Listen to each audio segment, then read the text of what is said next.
नमस्कार. टुन्न दिसाना पापलेट ओरडला. मला किती वेळ झालं मसाला लावून ठेवलेला आहे. एकदा फ्राय करून तर टाका आणि खाऊन टाका. लगेच आमच्या मॅडम उठल्या आणि त्या माशाला पापलेटला तवा फ्रायमध्ये टाकून दिलं आणि टाकून देत असताना ते म्हणत होते, अरे बास रे, आता मला खाऊन टाका लवकर. पण परफेक्ट भाजल्याशिवाय ते कसे खायचे? तवा फ्राय तर परफेक्ट पाहिजे ना, तर ते खायला मजा वाटेल. मग अशाच प्रकारे ते फ्राय होत राहिले आणि सुगंध सर्व ठिकाणी रोळत होता. आमची छोटी गँग तर म्हणत होते, कधी झालेत, लवकर घ्या, आम्हाला भूक लागलेली आहे लवकर. तर अशा प्रकारे इकडून तिकडे तिकडून इकडे त्यांना पालटून मस्तपैकी मॅडमने एकदासा त्यांना शिजवून घेतलेलं आहे.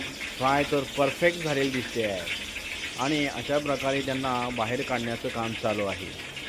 एका प्लेटमध्ये टिश्यू पेपर घेतलेले आहेत आणि त्याच्यावरती त्यांना ठेवलेलं आहे.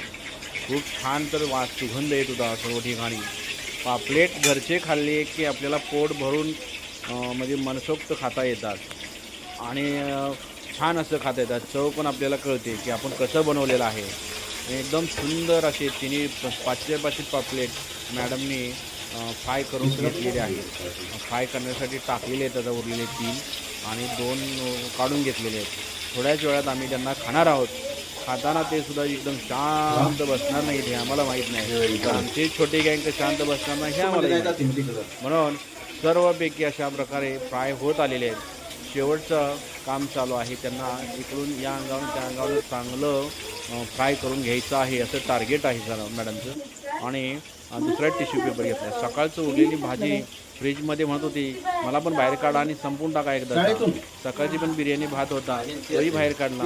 तोही म्हणतोय मलाही संपून टाका, ठेवू नका, उद्या सोमवार आहे, सोमवारचं कोण खात. म्हणून त्यांनाही बाहेर काढून गरम करण्याचं काम एका साईडला चालू आहे, एका साईडला फ्राय होत आहे.